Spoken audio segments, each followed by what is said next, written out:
The rain on the roof of Valentine's office was like a drum roll, building in anticipation as my mind raced through the memories of waking in the vault and all the actions that led me to this point. Ellie was relieved to see Nick and thanked us for the help, but then it was straight to business. Nick and I spoke at length about what had occurred. Vault 111, the cryo facility, waking up, Nora's murder, and losing Sean. He explained that he was a discarded prototype of the Institute, and then he asked me specifically about the people in the vault. How could I forget?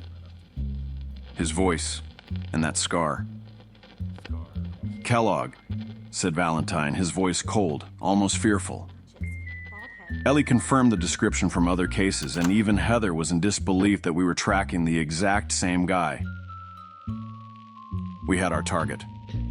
Let's you and I take a walk over to Kellogg's last known address. Nick explained further that Kellogg was infamous in the Commonwealth, but his motives and operations were a total mystery. The mayor was nice enough to give us the key to the house where Kellogg supposedly had stayed, after some convincing, and inside we found a hidden area filled with cigars, beer, and ammo. With our leads confirmed, Nick wished us well in the hunt and hoped to see us again reunited with Sean. I hope it's with your son. With dog meat on the trail, we made quick pace on the scent. No idea how dog meat got here. Maybe he had been tailing us? Plenty of clues confirmed the trail as we moved forward until we ended up at Fort Hagen. Standing at the gates of Fort Hagen, memories flooded back from before the war. I recalled the military installations, the drills, and the sense of duty that permeated places like this. Heather wanted to head right in, Ellen a bit more cautious. It was dark and we had some decisions to make. As we settled up in a derelict old bar, the fog lifted. I guess that was our answer. Ducking through the red rocket and up some old scaffolding, we made our way to the roof of the fort. Inside was something else.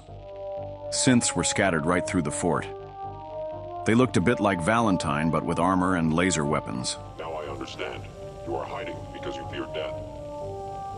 I had tooled up an M70 and soon discovered that it was very effective at taking the heads off the synths if I was accurate enough.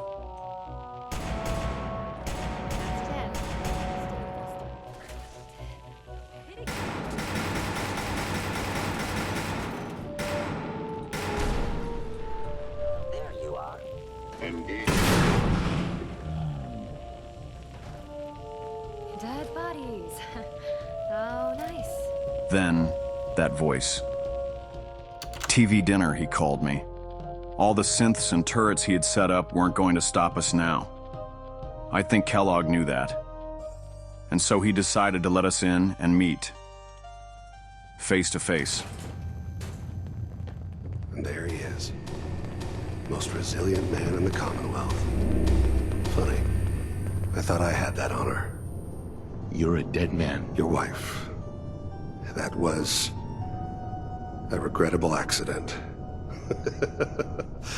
Sean's safe. At home. In the Institute.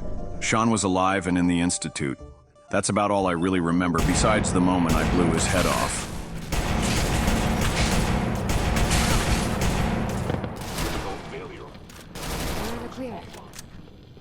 I wasn't about to let him even pull a gun.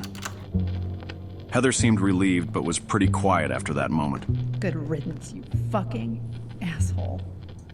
We salvaged what we could and headed up the elevator in silence.